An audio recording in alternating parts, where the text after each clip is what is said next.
We'll get everybody a chance to come in and get settled, and we'll start in about another minute. For those that are joining, for the audience, thank you for coming. You will see a Q&A button on the bottom of your screen, or sometimes the top, depending on your browser.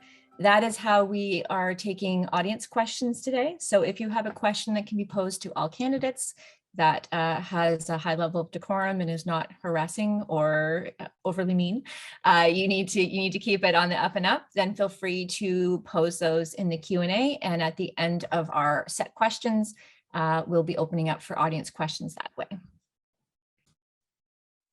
Okay, hi everybody. We're going to get started. Thank you for attending Just Recovery Simcoe's All Candidates meeting for the Barrie, Springwater, Oro-Medonte riding. My name is Margaret Profit, Executive Director of the Simcoe County Greenbelt Coalition. Today we have Beverley Patchell with the NDP, Jeff Lehman from the Liberal Party, and Elyse Robinson from the Green Party. We also invited Doug Downey of the Progressive Conservatives, but he declined. Our invitee list was based on parties that have seats in the current legislature. For this debate, we've also happy to have several community groups endorsing. I'll just name them off.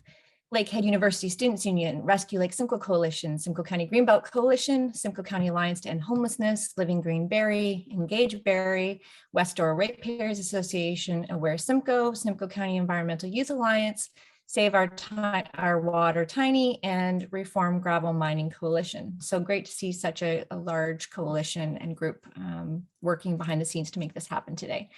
I've told the candidates that at any point, if they need to turn off their screens while they're not actively answering a question, that's fine, because they're people too. They need to get up and move and sometimes take a drink. So just so everybody's aware of that ahead of time. We have organized these debates because the outcome of this election will set the course for our province for years to come. With many people struggling, inequity growing, poverty rates rising, the climate crisis becoming more and more pressing by the day. Just Recovery Simcoe wanted to present a debate that is focused on these issues and the solutions that parties are committing to. Today's candidates are vying for the opportunity to take this matter seriously and advocate on our behalf of our shared environment and the social determinants of health at the provincial level. We can no longer afford policies that exacerbate climate breakdown or hurt the health of our communities and the people within. The time for action is now. Before we begin, I'd like to also acknowledge the traditional Indigenous territory we are situated in today. We are gathering in the traditional territory of the Anishinaabe people. Locally, we would like to honor the Chippewas Tri-Council, which is comprised of Rama First Nations, Georgina Island First Nations, and Beausoleil Island First Nation. And acknowledge that their ancestors were the first stewards of these lands. Via the Williams Treaty and others, agreements that were made that lands were meant to be shared in a way that honors nature and the life that we have been given. While unfortunately history and present day issues clearly demonstrate that we are not living up to this intention or promise. So to have hope for future generations, we must recognize the value in each other, reconcile for past and ongoing tragedies, and ensure compassionate care and concern for all. And further, we must recognize that the various components of our ecosystem, air, land, water, flora, and fauna, are all interdependent and need to work in harmony. The only way forward is together. As potential members of the provincial parliament, we ask our candidates to uphold choices and policies that address truth and reconciliation in a genuine way. For today's all candidate meeting, I will review the structure. Each candidate will be asked to answer 7 preset questions that were shared with the candidates prior to the debate. The first question is a rapid fire where candidates will only be able to answer in a nonverbal yes, no, or unsure by show of thumbs, up, down, sideways. We will then select questions from the audience. And as I said earlier, to submit a question, please use the question and answer feature in the menu. They must be addressed to all candidates, be respectful, and pertain to the concerns of the debate. For each question, candidates will have 1.5 minutes to respond. We'll be notifying the candidates at the 10-second time remaining mark with a tone. Once that time has expired, the candidate will be muted and I will announce the next candidate's turn. Before the meeting, we discussed the order of who will be answering the questions. At the end of the debate, candidates will be asked if they would like to rebut. Sorry, at the end of each question, the candidate will be asked if they'd like to rebut. Each candidate has only 2 rebuttal opportunities that they can use at any point during the debate. Only once per question. They can't be directed at another candidate. If a candidate chooses to use a rebuttal, they have 2 minutes. Finally, before we get started, we urge each of you to encourage others to vote and put the health and well-being of our communities and planet at the forefront of your decision. This meeting is being recorded and the final video will be available on Just Recovery Simcoe's YouTube channel. Thank you to all of you candidates for your community service. We know it's a busy time for all of you. We appreciate you taking the time to show up and to be here and to be accountable to your electorate. This is great. So with that, we're going to start with introductions. Each candidate has 1 minute. For this component, the order will be Jeff Lehman, followed by Beverley Patchell, followed by Elyse Robinson. So Jeff, your minute begins. Thank you very much, and welcome to my living room. This is how we see each other's living rooms these days.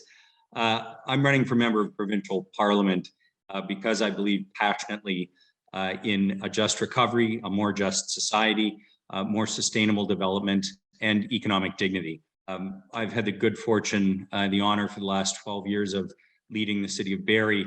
And in doing that, I have seen the divisions in our society grow wider. And as chair of Ontario's Big City Mayors Caucus, I've watched as decisions at Queen's Park have further polarized us and further pushed us away from the path we need to be on. I believe we have a very bright future and a very important choice ahead of us on June 2nd. And I believe I have the experience to contribute to a healthier, safer, stronger Ontario, and most especially to represent you well at Queen's Park. Thank you. Beverley, you're up next. You have 1 minute.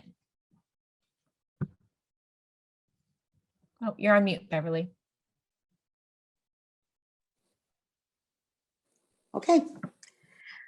Thanks for the invitation to join you and my fellow candidates to have these conversations so I can outline the Ontario New Democratic Party's commitment to address the current state of our social determinants of health. I'm a lifelong resident of Barrie, Springwater, Oro-Medonte, and I know I've been blessed by the quality of life this community has allowed me and my family.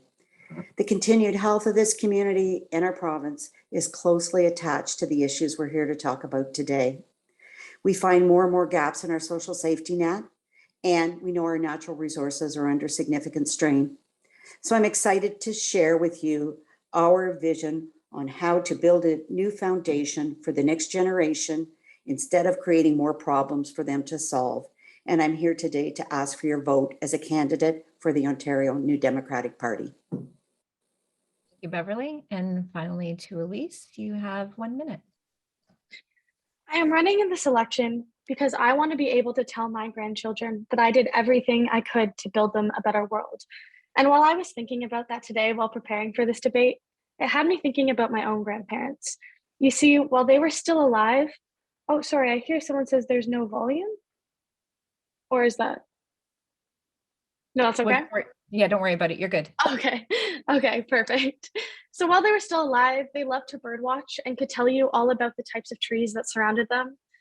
They are now buried in Elmvale down the road from where my nephews go to school. And it's because of them that I have always felt a responsibility to protect this riding's fragile ecosystems and the communities who rely on them. My grandparents loved living here, and I know they would have never wanted to see this beautiful land destroyed by sprawl or its fresh water tainted by gravel pits, or their grandchildren struggle to afford a home or access the mental health care they need. So to sum that all up, I am running in this election to honor the generations who came before me in order to protect the ones who will come after. Thank you. Thank you for those introductions, candidates. We're moving on to our rapid fire question. And just as a reminder, you'll be on mute. You're only doing nonverbal signals, and try not to do a confusing one like this, because some of us people are like, what is that? So make it very clear, up, down, or sideways. Okay, so you're all going to answer at one time. Do you support the reinstatement of the Environmental Commissioner's Office of Ontario? Thumbs up, thumbs down, sideways, all at once. All in agreement, great. Do you support municipal ranked ballots? Up, yep, down, okay, good. All candidates for the attendees have shown a thumbs up. Do you support implementing a wealth tax? All candidates again agree, thumbs up. Do you support raising the minimum wage? Yes, all candidates agree, thumbs up. Will you raise supports for Ontario Works, Ontario Disability Support payments above the poverty line and index to inflation? All thumbs up.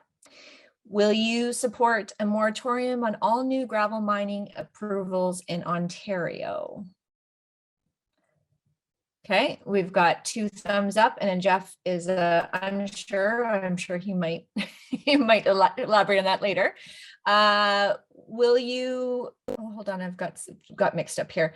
Will you reinstate Ontario's Child Advocate Office? Yes. All candidates agreed yes. Will you strengthen the funding and mandates of conservation authorities? All candidates agreed yes. Will you strengthen protection for endangered species and wetlands? All candidates again, yes. Will you strengthen the protection of the Lake Simcoe Act to discourage sprawl and ensure we have 40% high quality natural cover around the lake? Yes. And final question, all candidates said yes to that one. Will you stop the construction of the Bradford Bypass and other 400 series highways in the Greenbelt? Okay, Elyse and Beverley as yes, Jeff is an unsure. Now I'm opening up if anybody would like to use their their 2-minute rebuttal. If so, put up your hand. Okay, Jeff. Jeff would like to use his rebuttal. When you start talking, Jeff, you have 2 minutes. Thanks for that. I thought I'd use my rebuttal to explain the 2 sideways thumbs. The first one on gravel mining approvals. The Ontario Liberal Party is committed to a new and independent review of all approvals or all applications for any new gravel mining operations and strengthened regulations. However, I can't in good conscience say yes to the question the way it is written, as we have not committed to a moratorium. So we're committed to a process that will strengthen environmental protections around any new aggregate operations and a review of all the applications that are underway, independent scientific review, and that's particularly important, of course, in our area, the area around Elmville. Secondly, on the highways, of course, we will absolutely cancel 413. We are proposing to reinvest that $10 billion into the repair of schools. The Bradford Bypass, we are committed to subjecting to a new environmental assessment process using today's standards, not the 20-year-old standards that the Ford government is attempting to rely on to push it through on its current path. That is our party's commitment on the Bradford Bypass. And while I've got a few moments, the extension of the 404 around the southeast part of Lake Simcoe was also asked last night. And that one is brand new in the government's GGH transportation plan. Nobody has seen any justification for that highway whatsoever. And I have deep concerns around that one. I thought I would mention that that will be an issue that I want to take up if I am elected as MPP. Thank you. Thank you, Jeff. All right. Seeing no further rebuttals, we're going to move on to question 2. Our water health from wetlands to Lake Simcoe to groundwater is under increasing pressure from climate impacts as well as sprawl and aggregate. To protect it will require all levels of government to do more than it has historically done, including intervening on projects that are direct threat. It's not a threat. What are you going to do to protect our water systems? For this question, the order is Elyse, followed by Jeff, followed by Beverley. So Elyse, you have 1.5 minutes. We must do everything we can to protect our water, and the Green Party knows this. It is why we will double the size of the Greenbelt to include a dedicated blue belt of protected moraines, river systems, wetlands, and watersheds, like the Oro-Moraine and the entirety of the Lake Simcoe and Nottawasaga watersheds. And it's why we oppose the Bradford Bypass, which if built would pollute Lake Simcoe with road salt and pave over parts of the Holland Marsh wetland, a wetland that purifies our water from contaminants and protects us all from flooding. And it's why we will place a moratorium on all new open pit gravel mines, which we know are a direct threat to our community's water, thanks to the tireless advocacy of local farmers and community groups. But we must also use our water more sustainably, which is why we will stop industrial water extraction, ban bulk removal of water from watersheds, restore municipal regulation of aggregate extraction below the water table, and add water usage to reporting obligations for large buildings and the public sector. And finally, we will immediately implement a plan for cutting phosphorus from entering Lake Simcoe to 44 tons by 2026, drastically increase the natural cover around the lake, and support the creation of a phosphorus recycling facility. It's time we give our water the protection and the respect that it deserves, because water is life and should be treated as such. Thank you, Elyse. Jeff, you have 1.5 minutes. Thank you very much. You know, one of the things I was honored to do early on in my career as mayor was to be part of the Lake Simcoe Stakeholder Advisory Committee as we crafted the new plan and the protections for our lake. When we moved on to implement some of those at the city of Barrie, it meant cutting pollution into the lake by 70% from our water pollution control plan. And that meant having the political will to spend the capital to do that, to protect our lake. But the bigger effort that needs to be done is to filter particularly stormwater and to expand natural area. And Elyse is right about that. Our party is committed to growing from 10% of Ontario to 30% of Ontario's land mass as environmentally protected land, including expanding the Greenbelt. And in our area, in practice, that means not only expanding environmental protection areas, but limiting sprawl and focusing growth into settlement areas and into cities where it belongs on full services, so that we don't see further effluent into the lake. I think under the Lake Simcoe Protection Plan, we have already made progress, but we need a provincial government that is committed to protecting water through both environmental regulation and more sustainable patterns of growth. Thanks, Jeff. All right, last but not least, Beverley. Thanks.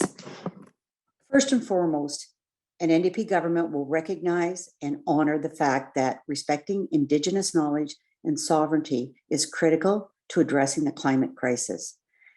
We will take lead from water protectors and land defenders who have been stewarding the earth since time immemorial.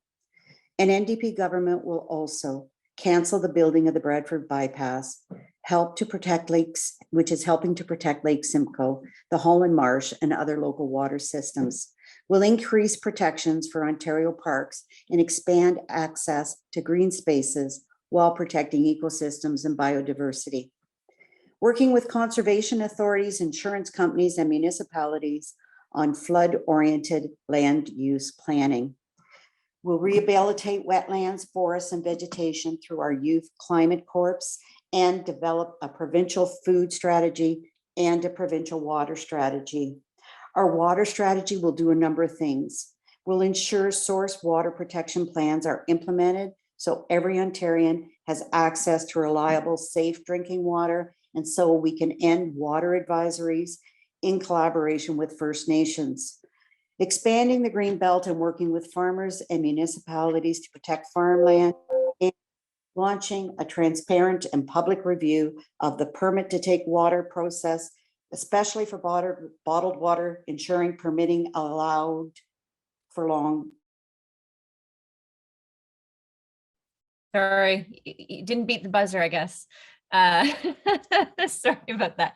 Adam's a stickler. I mean, what can I say? Okay, we'll move on. But down the road, you might want to choose to use a rebuttal. So does anybody want to use an opportunity to expand their answer or to reframe something for question 2 before I move on? Okay, not seeing anybody. We're kind of sticking in the climate change realm here. Question 3. The International Panel on Climate Change has made it clear that swift and deep changes are needed to ensure a future livable planet, specifically around reducing fossil fuel infrastructure, preserving nature, changing land use, and transportation patterns. How will your government rise to the challenge to avert a climate crisis as much as possible? Randomly selected for this question, Beverley goes first. She ends one, starts the next. Beverley goes first, and then followed by Elyse, and then finally rounding out with Jeff. The climate crisis is an unprecedented global challenge, but it's also a unique opportunity to shift gears and revitalize our economy while addressing the overlapping crisis of racial injustice and wealth inequality. We can make and we must make it into a reality.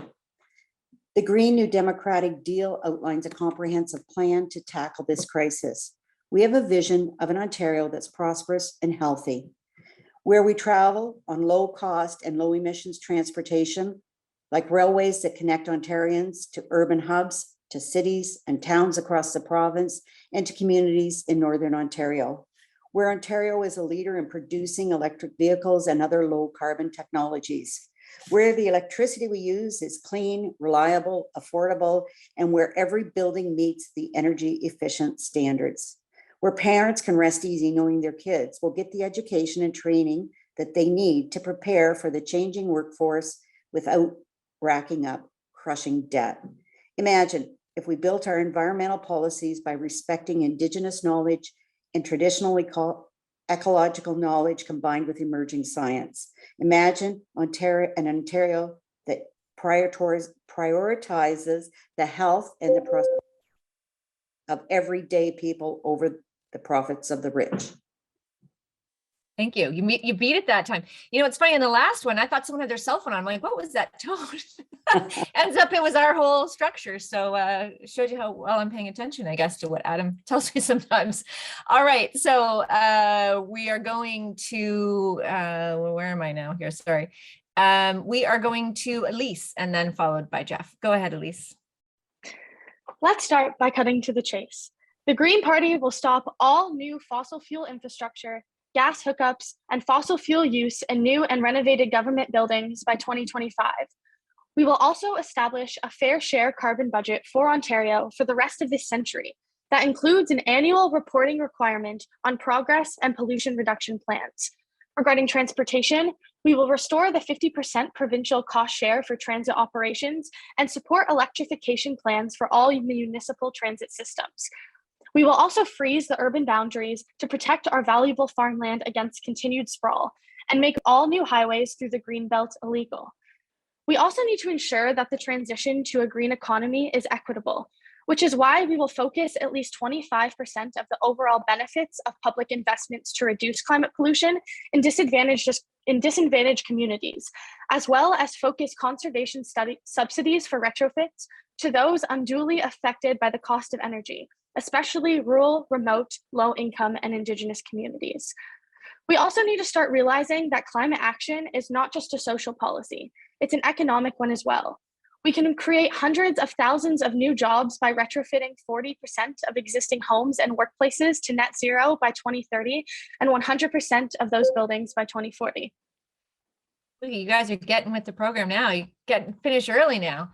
All right, Jeff, you're going to be at the end of climate change here, this question. So go for it. You got a minute and a half. That beep is terrifying. All right. Our plan includes 34 specific steps to achieve our climate change goal, which is a 50% GHG reduction by the end of the decade. That's just 8 years. I'm going to hit on the top few. We know that transportation and buildings are more than half of emissions. We are proposing $1 a ride on every transit system across the province as a way to bring people back en masse to transit. That has substantial impact here in our area.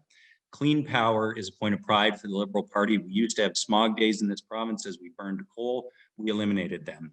We will not. In fact, we will ban natural gas generation, phase it out, not allow it to grow in response to the offline nuclear power as we transition through the latter part of this decade.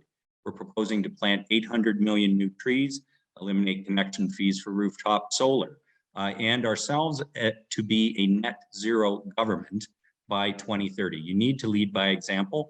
These are some of the concrete steps for an immensely complex and intersectional issue. I agree with the other candidates on that. I'd ask you to please read our platform as we've laid out fully costed steps to achieve our climate goals. This is the most important issue for the next generation and for our time. There you go. You didn't even get the beep, Jeff. You could have just I kept avoided going. the terrifying beep. You guys are gonna have some nightmares after this about the beep. Does anybody want to use a rebuttal for this to expand, or no? We had the last one and people were hopping on it, so it just goes to show, eh? Okay, question 4. We're moving on to how will you implement the United Nations Declaration on the Rights of Indigenous People, the acronym UNDRIP, and the calls to action in the Truth and Reconciliation Commission, or the TRC. The question order for this is starting with Jeff, followed by Beverley, and finally Elyse. And the candidates have 1.5 minutes. Go ahead, Jeff. Thank you very much. Well, let's not forget this government scrapped the Minister of Indigenous Relation cabinet position, contrary to the advice of the Chiefs of Ontario. We will reinstate it. It starts with giving this a ministry level priority within the government. We believe strongly, our party, in supporting the First Nations public libraries and education within our public education system, and to enhance learning about Indigenous culture and, of course, the historical realities of our nation. The other thing I wanted to mention is specifically Indigenous housing. We're proposing 22,000 new homes for Indigenous families led by Indigenous organizations. And I think it's that philosophy, that approach, that is so essential, led by Indigenous organizations and individuals, not led by the government. We want to work to remove systemic racism by putting Indigenous learnings first and allowing Indigenous organizations to lead us in delivery of reconciliation in this province. But as I said from the beginning, and I think it's so important, we need to make this, we need a government that makes this a ministry level commitment, appoints a minister, and puts this high among its list of priorities for the next government. Thank you. Adam, I just wanted to point out that I think you put the beep out, but I could barely hear it. So we need to make it a little more terrifying if that's possible at your end. Not trying to torture you guys. I'm just saying I could barely hear that. Okay, I believe now, Beverley, it's your turn. Thanks. First Nations, Inuit, and Métis people in Ontario continue to face barriers to basic rights others in Ontario take for granted. We'll work in true nation-to-nation relationships to recognize and uphold the full rights of Indigenous peoples. Our plan will implement the United Nations Declaration on Rights of Indigenous Peoples and ensure Indigenous peoples in Ontario are treated equitably under the law. We will act immediately to end boil water advisories in Ontario and establish the Treaty Commissions of Ontario with a clear mandate of independently and impartially helping to settle land claims. Additionally, the Ontario NDP will clean up the mercury in the river system at Grassy Narrows First Nations and ensure funding for a dedicated mercury treatment center. We will establish a provincial strategy to address the suicide crisis among First Nations youth and create a for Indigenous by Indigenous housing strategy. And finally, we'll improve access to culturally responsive healthcare, mental health care, and long-term care. Thank you, Beverley. And then last but not least, Elyse.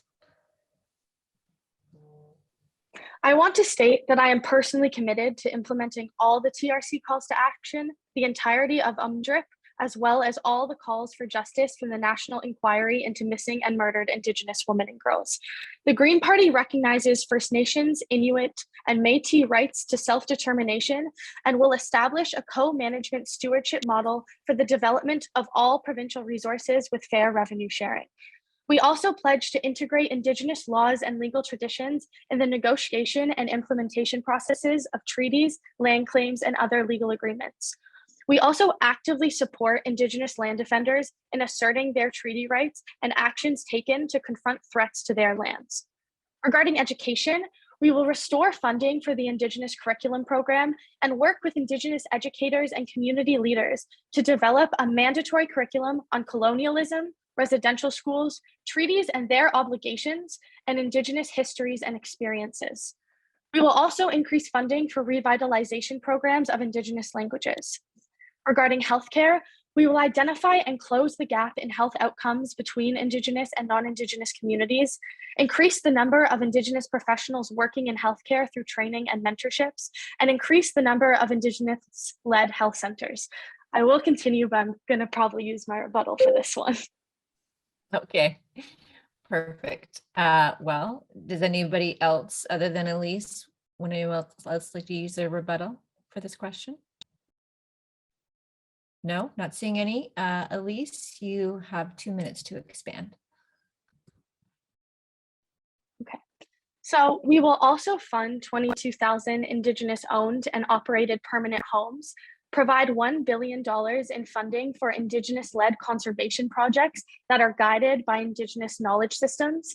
And to address the ongoing environmental racism in Indigenous communities, we will clean up mercury contamination in Grassy Narrows and Wabaseemoong, restore provincial funding for source water protection, and provide all necessary funding and training for a First Nations water authority to work towards finally ending all boil water advisories, and ensure that free, prior, and informed consent is obtained before any further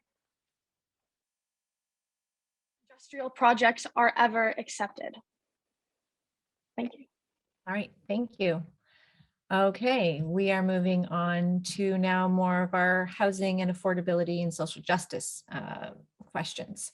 So question 5 is, and just as a reminder to the audience, after we do our 7 preset questions, that is the time when you get to ask the questions of the candidates. We'll fit as many as we can in before the end of the time. We're going through this pretty quick, so it looks like there's gonna be lots of opportunity for audience questions, which is great.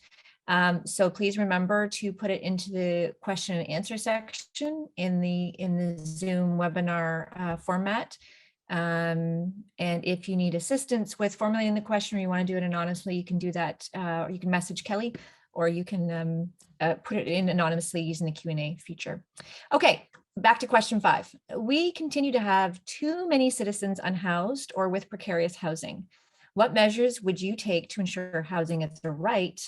And also, how would you pair this with efforts to make housing more affordable for all? For this question, the order, we start with Elyse, followed by Jeff, and then finally Beverley, and each candidate has 1.5 minutes. So Elyse, your time begins. Ensuring that housing is a human right means investing in homes that are deeply affordable, which is why the Greens will invest $1 billion per year to build 182,000 affordable rental homes, as well as 60,000 supportive housing units to get our unhoused populations off the streets and into permanent housing that has on-site supports, like psychologists, addiction support specialists, and employment service workers. We also plan to repair 260,000 community housing units over the next decade in partnership with the federal government. Ensuring that housing is a human right also means strengthening regulations that protect tenants from being unfairly priced out of their homes. And this looks like establishing an effective control system that limits rent increases between tenancies, gets rid of incentives for landlords to drive out long-standing tenants in order to increase rent, and strengthens penalties for landlords who engage in bad faith evictions. But to get to the heart of the issue, we need to decommodify housing, which means getting speculators out of the housing market, which is why we'll implement a multiple property speculation tax on people and corporations who own more than 2 houses or condominiums in Ontario, beginning at 20% on the 3rd home and increasing with each additional property owned. And it's also why we'll provide a province-wide vacant home tax, implement an anti-flipping tax on quick turnaround sales, and work with housing experts to develop regulations to ease the financialization of our housing stock. Our full costed platform.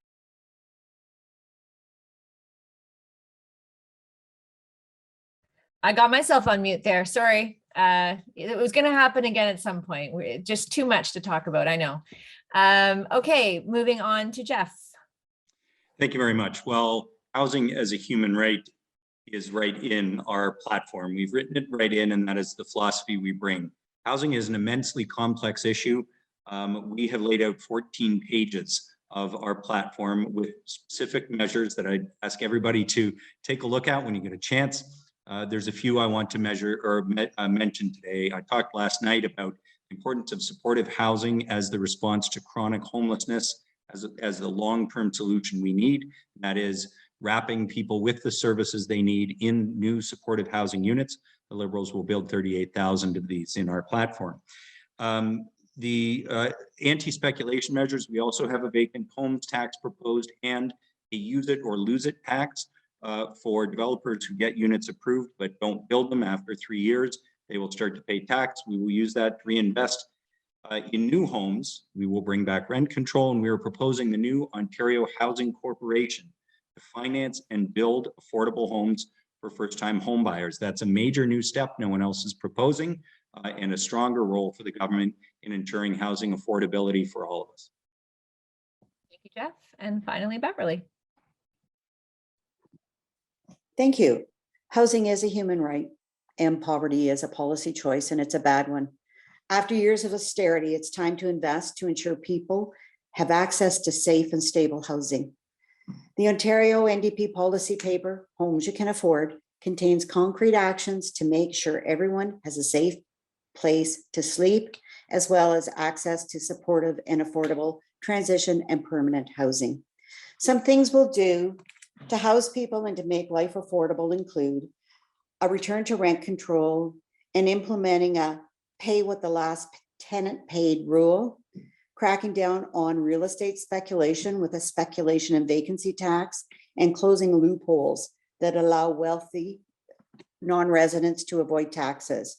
We're going to build 69,000 new and affordable homes while investing to extend the life of 260,000 affordable homes. A portable housing benefit will be set up to help 311,000 households pay their rent. We'll properly fund women's shelters and transitional housing to ensure that there's appropriate services, and an increase to social assistance and to the minimum wage will go a long way to help support people with housing. An Ontario NDP government will encourage responsible development within existing boundaries and will work with local government to build communities. I'm going to use. All right. All right. So for housing, would anybody, Beverley, you have 2 remaining. Jeff has 1, Elyse has 1. Would anybody like to use their rebuttal to extend that answer or to reframe? Beverley, yes. The other Jeff, yes. Okay. So Beverley asked first. So Beverley goes first and then Jeff. You have 2 minutes. I'll be a bit repetitive because I don't really know after the bell went where you stopped hearing. So an Ontario NDP government will encourage responsible development within existing boundaries and work with local governments to build communities that are more walkable and where transit gets you to where you need to be without breaking the bank. We're going to boost the provincial cost share of transit to 50%, so services within the municipality can be improved and expanded while making it more affordable. And we're going to remove the barriers to building more affordable, missing middle houses like duplexes, triplexes, and apartments. All right. Thank you. And now, Jeff, you have 2 minutes to expand. Okay, I could talk for a long time about housing, but I want to talk about what it will look like in our communities if the Ontario Liberals, if we form the next government and can implement this in our riding, Barrie, Springwater, Oro-Medonte. First of all is not the solution, and we must move in a different direction than the Ford government, who will be permitting development to grow into the White Belt, including in our riding. I believe, and I've worked for 12 years to focus growth in a much different way in our city. We used to be a bit of a poster child for sprawl. We are now seeing the medium density and the higher density development, kind of walkable communities and intensification. Finally, those cranes are up. And the Liberals, we will support this badly needed, much more affordable mix of housing by doing things like expanding the brownfield incentive program. And why should we care about that? Well, you know, in Barrie, that through our housing task force, we're proposing that commercial strips like Bayfield Street are a great location for apartment buildings. Lots of transit, lots of shopping nearby. How do we get that done? How do we change the economics so we get that done? Things like the brownfield tax incentive, which is a municipal property tax incentive program funded by the province that will get more rental, purpose-built rental apartments built in commercial and former industrial areas. And in the city of Barrie, that means we can build them on full urban services in locations where people can walk to what they need, where the schools exist and can be revitalized. It's about a philosophy of growth that we just do not see from this government, but which we need new tools and collaboration with municipalities in order to accomplish. Those real solutions are all laid out, as I mentioned, in our platform, and I'm hearing at the door. This is probably the most important issue on people's minds, making sure that their kids can afford a house and that people who need rental housing can find an affordable rental building in their community. Thank you, Jeff. Okay, moving on to question 6. 80% of our health outcomes are tied to the social determinants of health, such as income, housing, transportation, health of the environment, food security, racism, and discrimination and access to education. Now, the last debate, people didn't want to just name 3, but this question is asking you, what are your 3 main priorities to address the social determinants of health for people in our community and around? The order for this question, we start with Beverley, followed by Elyse, and then Jeff. So Beverley, you have 1.5 minutes for this. Okay. Poverty limits access to healthy food, safe housing, and education. While housing can be lost for many reasons, the inability to pay is the reason most people are unsheltered or precariously housed. My first priority would be income. People's income needs to be at a level that recognizes the real cost of essentials like food, rent, transportation, and access to education. The Ontario NDP will increase OW and ODSP rates, restart the basic income pilot, raise the minimum wage to $20, and build 100,000 units of social housing over the next decade after years of stalling and neglect. The next thing is healthcare and community care. We will repeal Bill 124, which has gotten in the way of stabilizing the workforce due to the restraints on workers' wages. We're going to expand OHIP coverage to include universal mental health care. That way you can access your counseling or your therapy without needing a credit card. We'll also improve crisis response services and expedite the funding and opening of supervised consumption sites while investing in treatment programs. We'll expand on the National Dental Care Program to speed up the timelines for access and begin working immediately on universal pharmacare. No person should go into debt to cover the costs of their health care, which is... Sorry. Maybe we all have to become better lip readers, so you can just say it very slowly and we can get the final few words there, but try to be fair to all, which means, you know, it doesn't always work. Just a reminder to the audience, we're finishing up question 6. We have one more preset question after this. We do have some good questions in the Q&A, and we also had some questions emailed to us ahead of time, but this is your chance to ask your candidates things you want to hear. So please make sure to use that Q&A feature and don't miss out. To go back to the order, Elyse, you're up next with your 3 main priorities to address the social determinants of health. Our first priority is a policy I've mentioned before, which is investing in housing. By investing $1 billion per year to build 182,000 affordable rental homes, as well as 60,000 supportive housing units with wraparound on-site supports. Everything starts with housing. Our next priority is improving food security, and that starts with providing startup funding and land for community-owned healthy food markets, community gardens, and rooftop growing spaces, particularly in urban food deserts. And it also includes implementing a universal basic income, so no one has to worry about whether or not they can afford to put food on their table. And our third is improving access and equity in education, from kindergarten to post-secondary. And this starts by immediately removing all resource officers from Ontario schools and updating the curriculum to include informed discussions on anti-Black racism, homophobia and transphobia, Islamophobia, and all other forms of discrimination. And regarding post-secondary education, we will immediately reverse the Ford government's cuts to OSAP by converting loans to grants for low and middle income students and eliminating interest charges on student debt. And it also includes developing province-wide, culturally relevant, and trauma-informed standards for sexual and gender-based violence on post-secondary campuses. This must be done in consultation with experts, frontline workers, students, and survivors. Perfect. Just under the wire there, eh?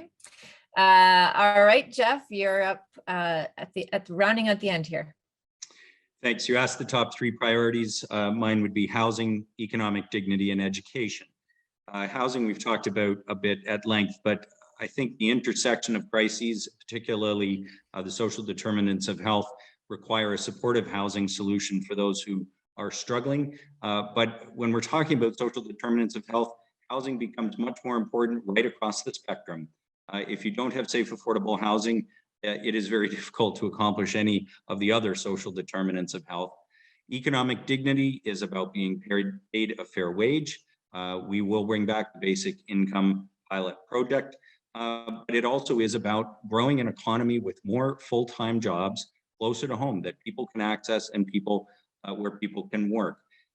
Economic dignity as well for us means benefits, a portable system of benefits for workers and 10 paid sick days.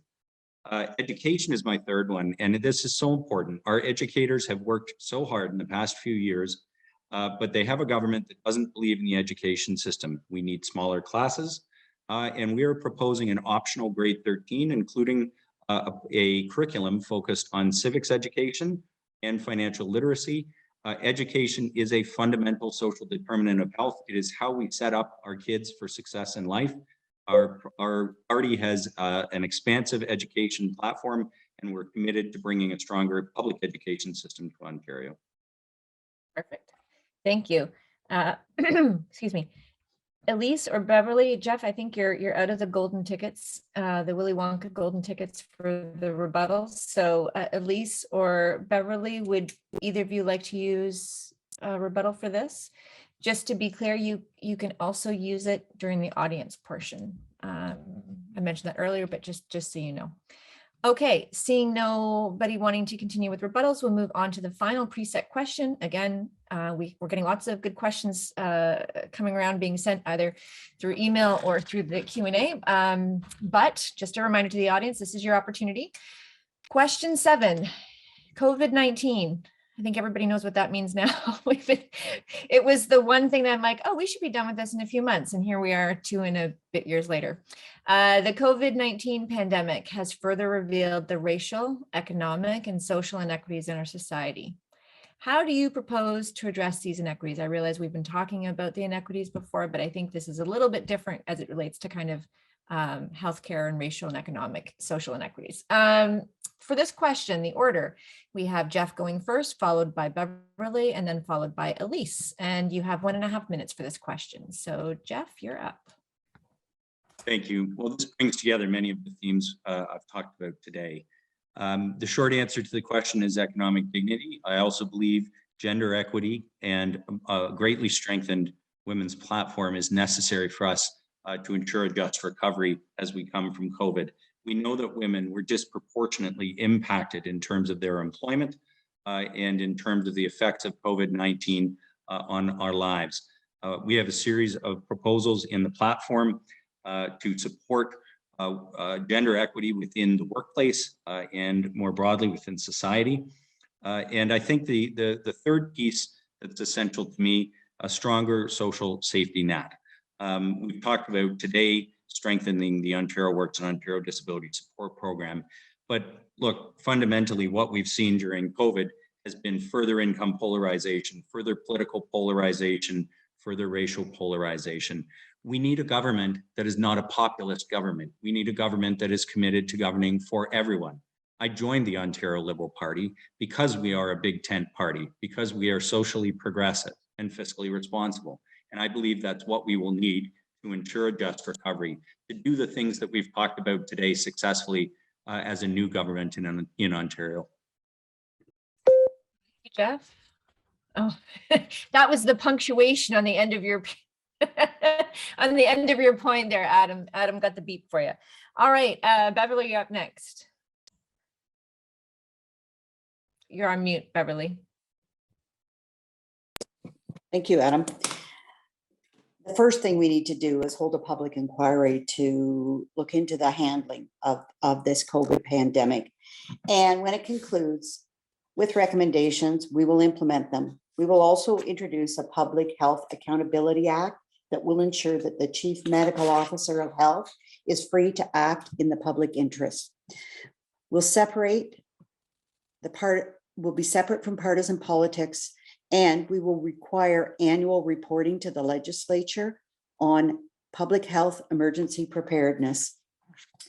To ensure Ontario is prepared for future public health emergencies, we will implement measures including 10 paid sick days, proper stockpiles of PPE, suspension of evictions, and protections for healthcare workers from harassment. We're committed to ensuring that small businesses have stability in the event of a future public health restriction being put in place with a stable, transparent, and predictable partner. This means providing timely and proportional support that's easy to access. Meanwhile, to ensure economic justice, we will increase taxes on the wealthiest in our province. I'm talking about millionaires, billionaires, and large corporations to ensure that they pay their fair share. To deliver justice, we'll also invest in Black, Indigenous, and racialized communities while putting an end to police violence.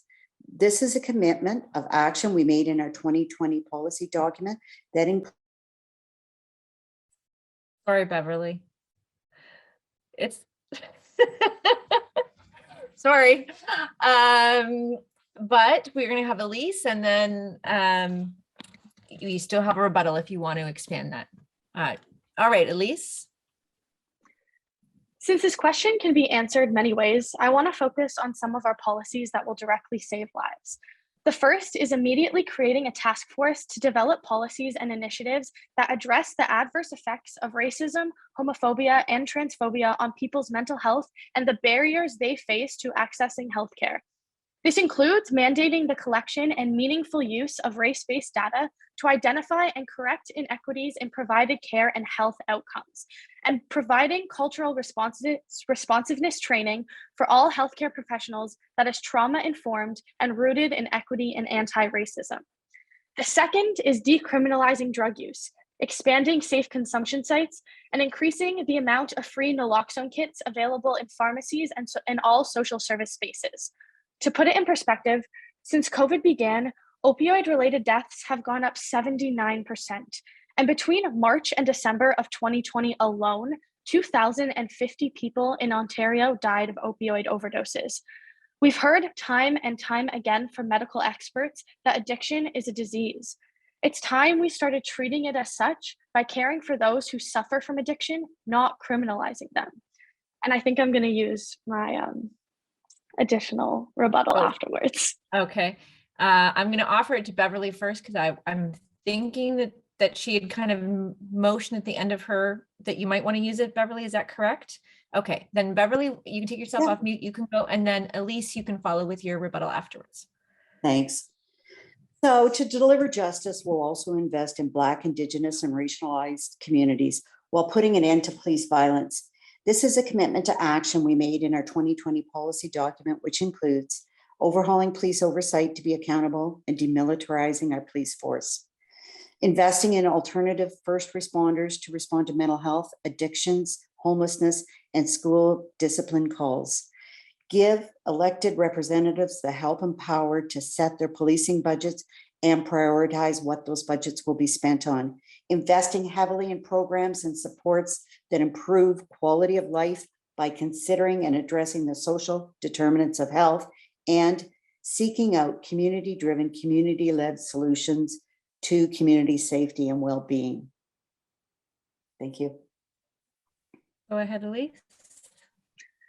Another policy that we want to implement is creating a 3-digit dedicated response line and health-focused crisis response team to respond to mental health and substance-related calls. The hard truth is that the police are not suited to deal with these crisis situations, and there are too many examples of mentally ill folks, disproportionately those who are Black and Indigenous, being brutalized or killed by the police during what are known as wellness checks. redirecting funding away from the police and into the creation of this response line and these teams ensures the safety of people in crisis. We also want to ensure that court mental health workers are available in all regions of Ontario to divert more individuals living with a mental health issue and or substance use concern out of the justice system and into mental health and addiction services and supports. Thank you. All right. Thank you, everyone. Now we move on to the fun part. This is the audience has been submitting questions. We've been receiving emails ahead of time, questions ahead of time. Candidates have not seen these. We randomly drew ahead, not knowing what the questions are going to be, but who the order, how the order was going to be handled. Audience has, sorry, not the audience, the candidates have a minute and a half to answer each question. We don't have anybody that has rebuttals left, so that's easy. And if you don't have a chance, if you submit a question, doesn't get a chance to be asked tonight, or I guess this afternoon, late this afternoon, then I encourage you each to reach out to the candidates that have shown up here today to ask them. They took the time to be here, to answer your questions, to be seen in the public, and I would suggest that you reach out to them. Kelly is putting their emails, their campaign emails into the chat, so you can easily get a hold of them that way. Okay, so 1.5 minutes. The first question: communication and engagement with constituents is a very important part of democracy. If elected, what will you do to ensure your constituents continue to have a voice after Election Day? And how will you encourage public engagement with yourself and with the provincial government? So the randomly selected order for this would be Elyse first, followed by Jeff, and then followed by Beverley. As a reminder, you have 1.5 minutes. Elyse. Thank you so much for the question. This is something that is really important to me, and something that's really important to the Green Party. When I met Mike Schreiner recently, he said that the best thing that he ever did that I want to reflect upon is just always answering people's calls and responding to their emails in a timely manner. And if you have a concern, making sure that we follow up with the response and the answer as soon as possible. But if elected, I would also like to host like monthly meetings with constituents where people can come and ask questions about how policy is going, put forward questions that maybe I could bring up in a committee or in question period, and just make sure that I am spending the time actively listening to the constituents and forming good questions. And this is something that I've spent the last 4 years really working on when I was studying in journalism school, was going out and sitting down with people I've never met and doing what I could to listen and to learn how to best ask the best questions that will get to the root of the issues that they are bringing to me, and to try to help build answers and policies that will help improve their well-being. Yeah.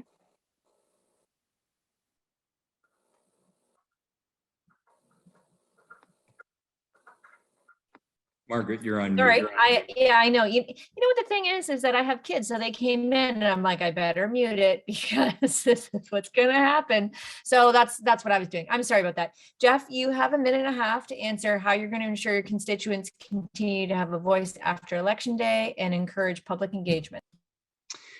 Yeah, so, in the 12 years I've been mayor, what we've done is every month I do one town hall meeting in each of the 10 wards of the city of Barrie, so that we're going out into neighborhoods, stand in front of people, look you in the eye, hear your question and answer it. And that's called being accountable. I've now done over 100 of those town hall meetings. And what I would propose to do simply as MPP is to do that around the riding, as well, of course, as around the portion that's in the city of Barrie. I will tell you as well, I'll commit now to coming back to this all candidates meeting in the next election if I'm elected, because you got to show up to all candidates meetings. That's a pretty basic piece of being accountable and engaging with the public, especially when organizations in your community put the effort together to put together a great session like this one. Answering calls and emails is just a standard basic expectation. You should always get an answer, but to increase public engagement means showing people that their input matters. And that's why I really find the town hall format very effective. Even on Zoom through COVID, we continued them, but I would do them in person as safety permits. And then the follow-up after that from a member of my staff when I was mayor and would be as MPP to tell you what has happened with your input. That is really the key piece, not just saying, thank you for your email, saying, here's what we did about it. Thanks, Jeff. Okay, Beverley, it's your turn to talk about constituent engagement. So I have been really surprised by the level of disconnect that we currently have with our local member of provincial parliament's office. The years that I worked in the community, that was, and it really didn't matter who the MPP was. Their office was set up to provide a liaison between government services and the community. And that was a place for people to go when they weren't able to get around red tape. And I'm not saying that there was an expectation that the MPP would do anything that would solve their problems or have anything done that was, you know, aside from what legislation or policy was. But people at least felt heard, that they had reached out to the ultimate level of government and their elected official was their advocate. That appears to be lost. And I can't help but wonder who is serving who. And I can say that what actually compelled me to get involved was during the pandemic, when we were all so frightened, we didn't know what was going on. There appeared to be a disconnect between the information we were getting on the media and what was actually being applied in our community. I reached out because I thought that's what we did. And I got ignored or I got form letters. So I started to think that something's really wrong and something's really broken, that we need to ensure that our representation is acting on behalf of the constituents and not on behalf of some other. Sorry, Beverley. That was a very passionate answer. I'm sorry that we had to cut it off. I think we can all agree that everyone is here wanting a better Ontario. So I appreciate the passion for that. Okay, here we have on to move question number 2. Sorry, I've got like a whole script here of things. So I'm glad I'm not on your side of the table because everybody going, oh my gosh, she's not prepared. Okay, audience question 2. The deficiency in long-term care rose to the forefront at the beginning of the pandemic. How will your party address the crisis in long-term care and the community care of older Ontarians? The order for this question is the NDP, which is Beverley, followed by Elyse for the Green Party and Jeff for the Liberals. Thanks for the question.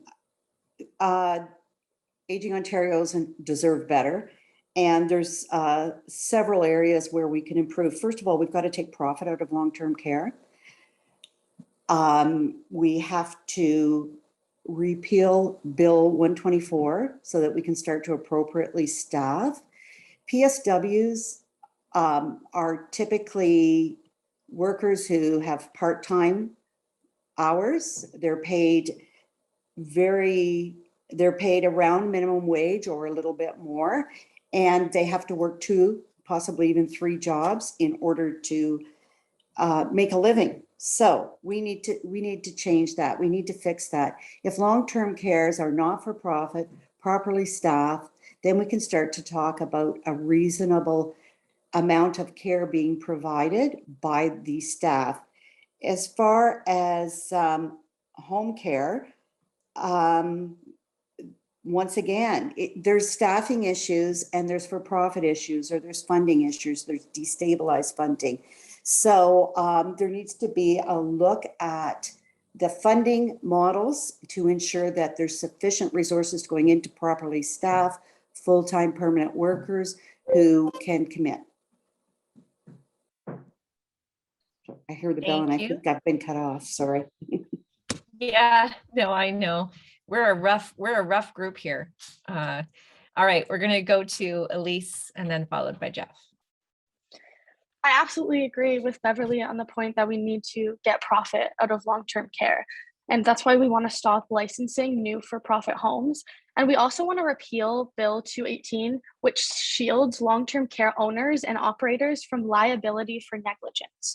We would also like to increase the base funding for long-term care by 10% and reinstate annual comprehensive inspections of long-term care homes without advance notice and ensure homes with infractions face the legislative consequences. We would also like to legislate staffing in long-term care facilities to include a minimum of 1 nurse practitioner for every 120 residents and a staff composition that includes 20% registered nurses, 25% registered practical nurses, and 55% personal support workers. Thank you. All right, Jeff, your turn.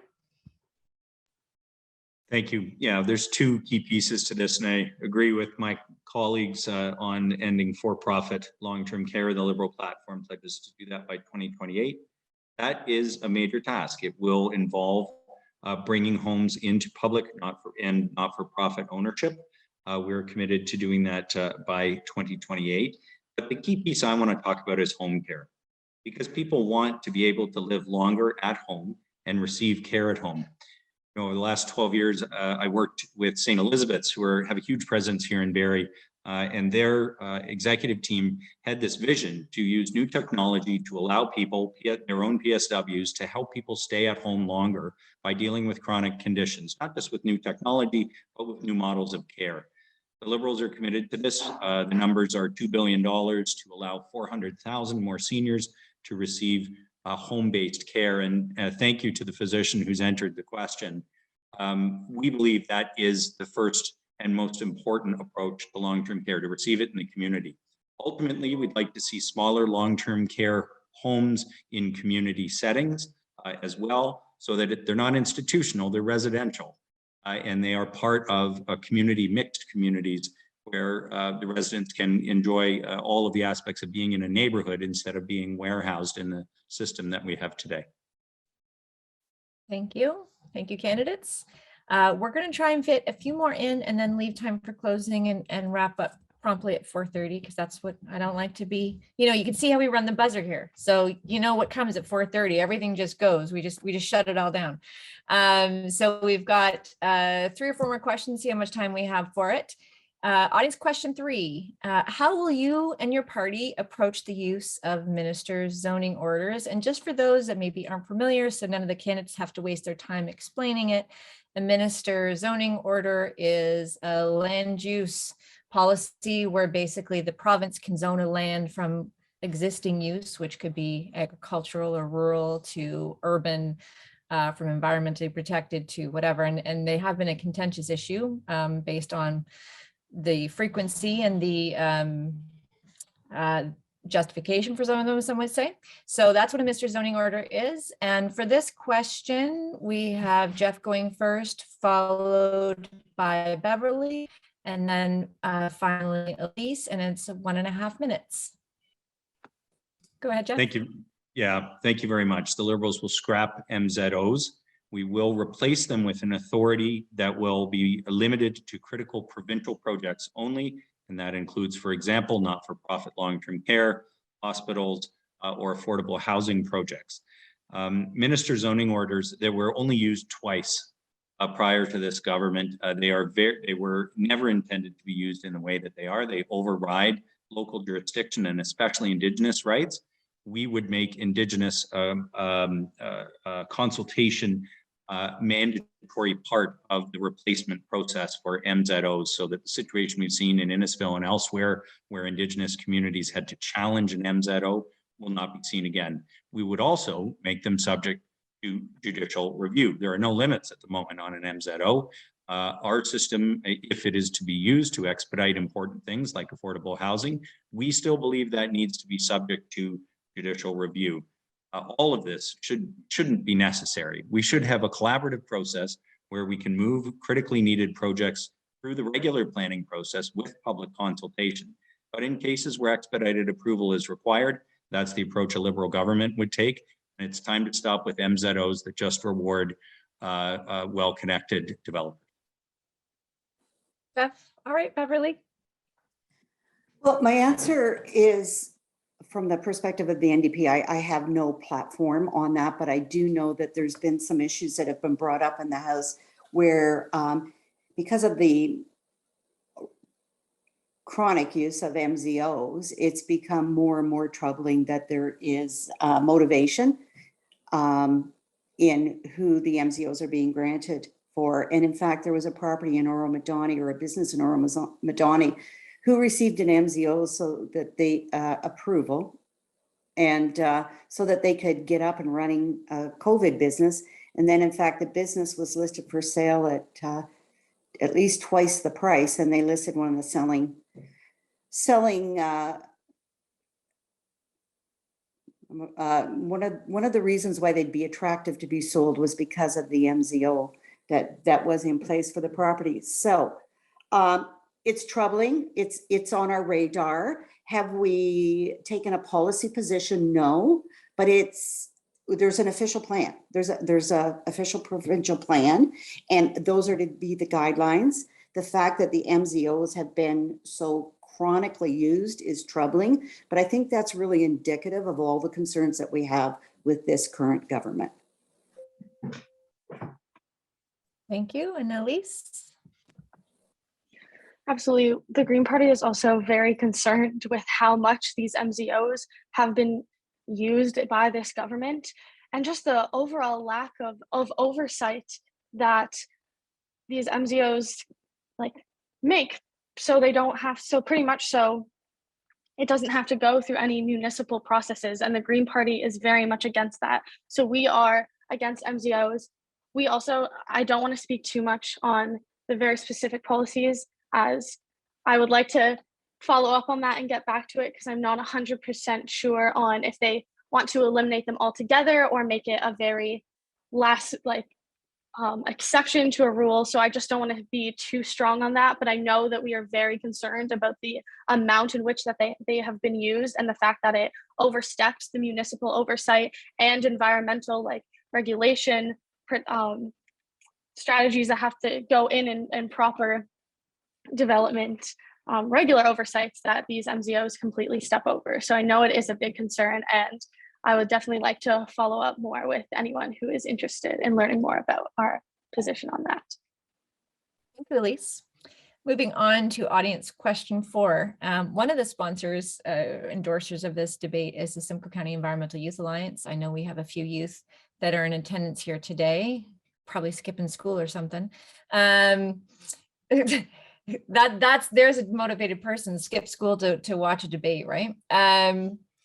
What is one thing that you want to say specifically to the young voters watching, or that will be watching when it gets posted on social media?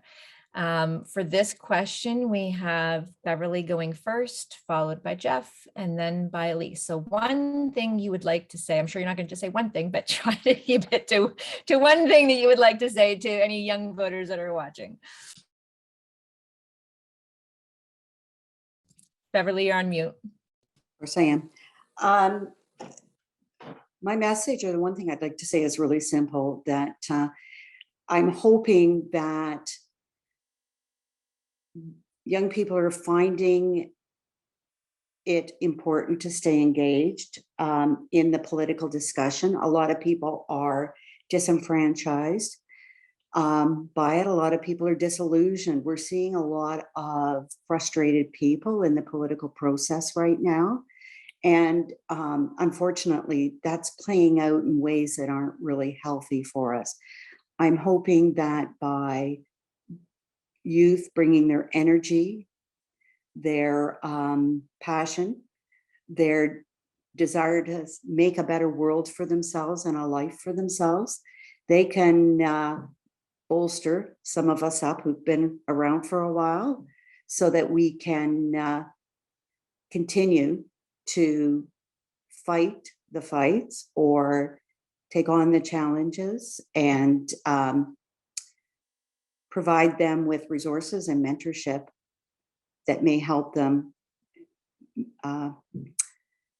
when it's their turn to govern. Beverley? All right, Jeff? Thanks. I think the one thing I'd want to say is that we've been thinking about you when we wrote our platform, when we wrote a plan for our province for the coming government and for the coming generation. We were thinking about the kind of future we're going to create. This is the platform. We called it a place to grow for a reason, because we were trying to think not just a year ahead, not one electoral cycle ahead, but decades ahead. I know you're concerned about issues that are complex, that don't respect, the goals of political parties or timelines. You're concerned that the future is going to be a tougher place than it is today, and that current generations of leaders are leaving things worse off than they were, or will leave things worse off for you. And that's why issues like housing, that's why I wanted to spend the extra time on housing. That's an issue I know so many young people are concerned about. But when I did classroom visits, when I've done those for years as mayor, climate change, the environment, social justice, you are leading on these things. And I guess my major message is we're listening. And if you read our platform, I hope you will see that. I believe you will see that. I believe you will see that we've listened to the concerns of the next generation. We understand how complicated the issues are, but how essential it is for government to think long-term and to think about conditions in your future and create a better province for you.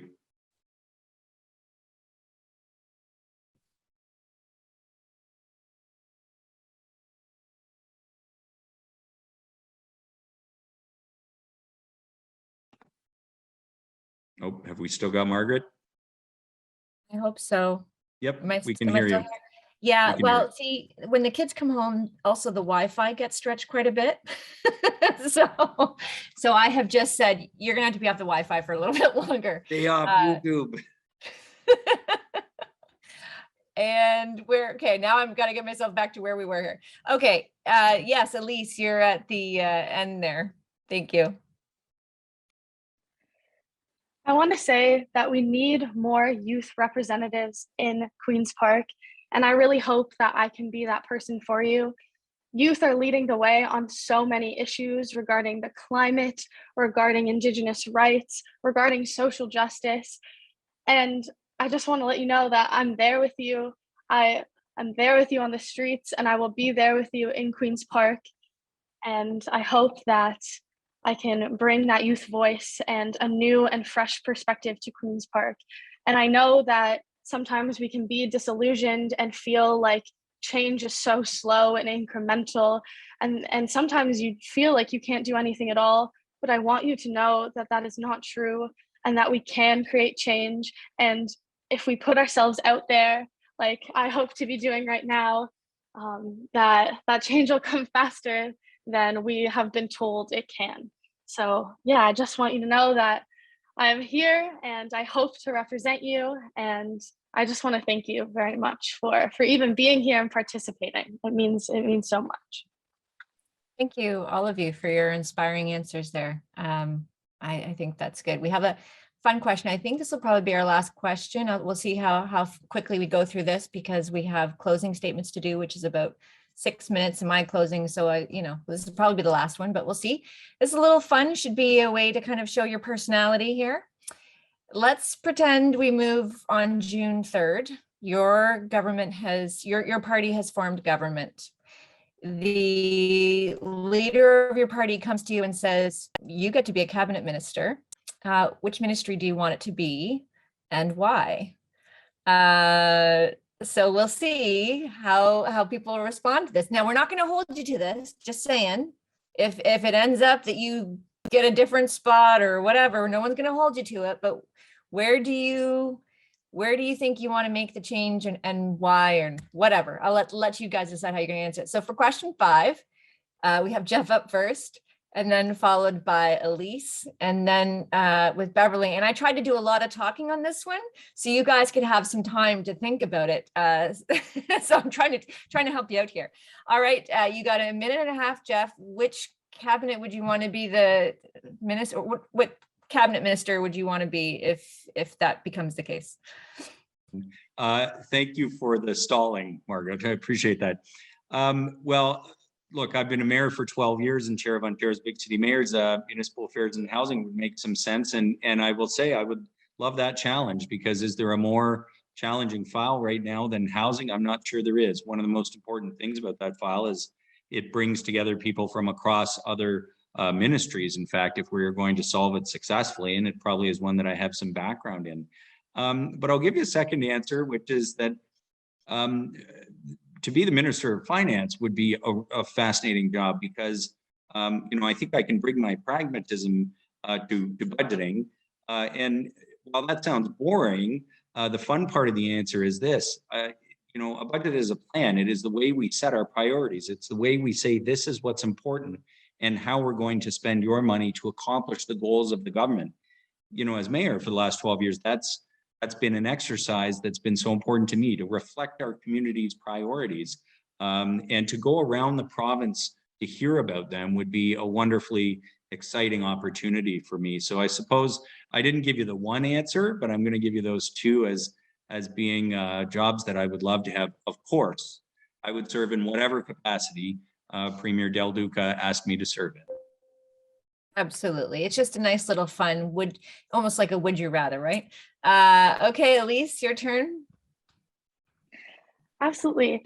This is a hard question. I was debating between a couple, but I think that the ministry that I would like to represent is Indigenous Affairs, because I am 100% committed to being an ally to our Indigenous communities and making sure that we approach all of our policies through a lens of justice, through a lens of decolonization, and through a lens of reconciliation, but most importantly, reckoning. And I just want everyone to know that is something that is so important to me as a fourth generation settler. I know that it is my responsibility to mend these relations, and yeah, that's the one that I would choose. Hey, thank you, Elyse. All right, Beverley, what cabinet minister are you going to be?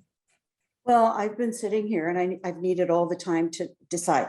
Long-term care, education, social services.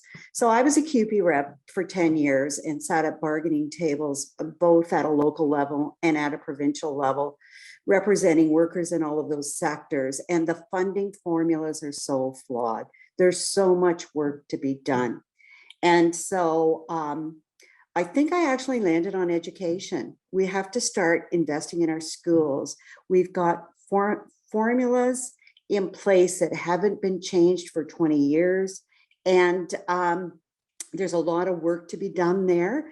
And there would be you would feel as if you'd really accomplished a lot if you could start to fix the things that need to be fixed to make sure our kids get what they need so they thrive. Thank you.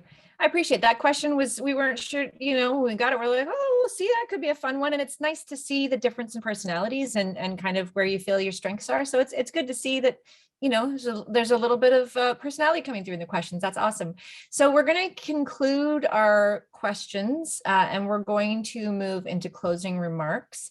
Everybody here has 2 minutes. To address the audience. The order of the speakers, we start with Beverley doing her closing remarks first, followed by Elyse. And then Jeff, you get to end the whole show, except for me, I'll be talking after you, but you get to end the whole show otherwise. All right, Beverley, go ahead. Okay, thanks. And thanks again for bringing us together. This has been really good and important conversations for us to have. The last 2 years have been a long, painful battle, and we're actually still in what I'm hoping is the final round of fighting, but we have to remember, or I think we all know, that these problems didn't start with COVID. They stretch back years and years. So let's revive our public health care system and ramp up staffing. Let's get every Ontarian mental health care treatment, drug and dental care that's paid for by your OHIP card, not your credit card. Let's get profit out of seniors' care and give elders the quality, hands-on, culturally appropriate home and community care and long-term care they deserve. And let's make life more affordable for everyone, from hydro to auto insurance to childcare to the cost of housing.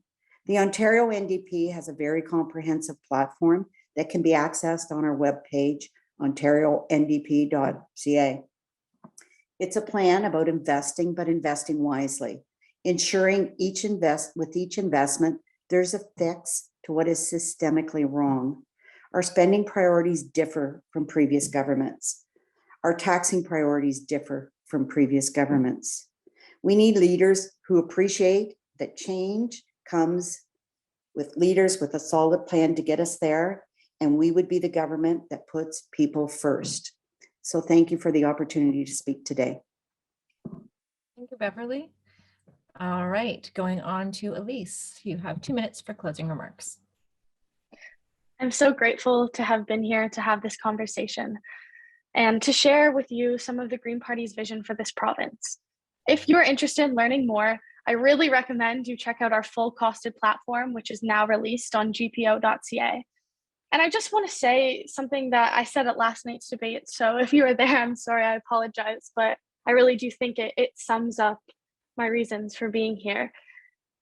Because one day we are all going to look back at our lives and see the impacts of the choices that we've made. And when that day comes for me, I hope I can tell my future grandchildren that I did everything I could to build them a better world. A world built upon the principles of justice, of equity, and of compassion. A world that is rich in biodiversity and free of fossil fuels. And a world where we look out for one another, not because we seek rewards or praise or power, but because we know that community care makes all of us better. When you go to the advanced polls or go to vote on June 2nd, think about what world you want to have helped build when you are looking back on your life. Then cast your vote. Thank you. Thank you, Elyse. All right, Jeff, bring it home, as they say. Thank you so much. And thank you to Beverley and Elyse for this conversation, for being here today, and for many good points of agreement. I will tell you that I'm running for the Ontario Liberal Party because I'm a pragmatist.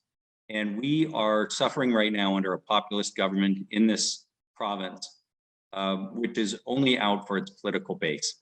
We badly need a government that believes in strong long-term policy, that believes in addressing root causes, believes in economic dignity. We've always been a party of reform. Liberals have always been the party of reform, socially progressive and fiscally responsible. And that's what I tried to be as mayor in our community. You know, as a municipal politician, you're concerned about roads and snow plowing and parks and libraries and transit and clean water. I believe there is still room for that kind of pragmatism and, more importantly, long-term thinking and good policy at Queen's Park. I believe I've got the experience to help deliver that. And we can have a progressive MPP in Barrie, Springwater, Oro-Medonte, but I need your support. We've sent this flyer to all households in Barrie, or dropped it as we've been knocking doors. This lays out all our local priorities, my priorities for you as your MPP. And of course, our party platform is on our website and fully costed as well. I'd love to hear from you, and I want to thank everybody for attending today. I hope to serve you next to Queen's Park as your MPP. All right. Thank you, everybody. And I believe Kelly's going to put your campaign emails in there so that if someone wants to request a lawn sign or get some questions asked, then they can do so. So thank you to the audience. Thank you to the candidates for sharing your time with us. I mean, it is a lot of work, not only for yourself, but for your volunteers, for your family, for all the people that are connected to you. Win, lose, or draw, we appreciate the efforts you're all putting forward. So much gratitude to you and to all of those that are supporting you in this. We hope to everybody, we hope that this discussion has helped voters across the riding inform your choices. We appreciate the decline, that the environment and climate is distressing and frightening. However, we have the power to participate in democracy, to insist that the choices we make in the future support a livable planet and healthy communities. So for the audience or those that are watching later on, we encourage each of you to vote and to encourage others to vote as well. That's really important part. There were 58% of Ontarians did not vote in the last provincial election. So we need to increase that number for sure. So make it a party, make it a voting party. Advanced polls open on May 19th for those that want to vote without the crowds. You can also go to Elections Ontario to have them come to your house if you're not able to make to make it to a polling station. There's lots of different ways to vote, so please make sure that you contact Elections Ontario. I believe Kelly's putting that in the chat as well. And beyond voting, voting is just our entry ticket into democracy. It's not the final ride. Continue to connect with your future MPP, hold them accountable to the promises that they've made here today and throughout the campaign. And remember, they cannot adequately represent you if they never hear from you. So just voting them in is not good enough. We have to continue to ask and to inform. It's democracy, it's a participatory event. Finally, the video recording will be hosted on Just Recovery's YouTube channel. Kelly is also going to be putting that into the chat there for those that want to follow up with that. It'll probably take a few days. We'll be sending a follow-up email to everybody that's registered today. It'll have the link so you can share it with your network. And as I said before, if you didn't get your question asked, or if you still have more questions, I encourage you to reach out to the candidates via the email that Kelly has shared, or ask them if their candidates or their team come to your door. And to close, for anybody that's ever received an email from me, it's right on the bottom under my signature is my favorite quote by Margaret Mead, and I didn't pick it just because her name is the same as mine, but it's just a reminder of the importance of what we're doing here today. Never doubt that a small, committed group of citizens can change the world. Indeed, is the only thing that ever has. So with that, much gratitude to the candidates. I wish you all the best of luck in your campaign. And to the audience, make sure you vote by June 2nd and make sure you get a couple of people to come with you. Have a wonderful afternoon, everybody, and it's been my pleasure to host you today.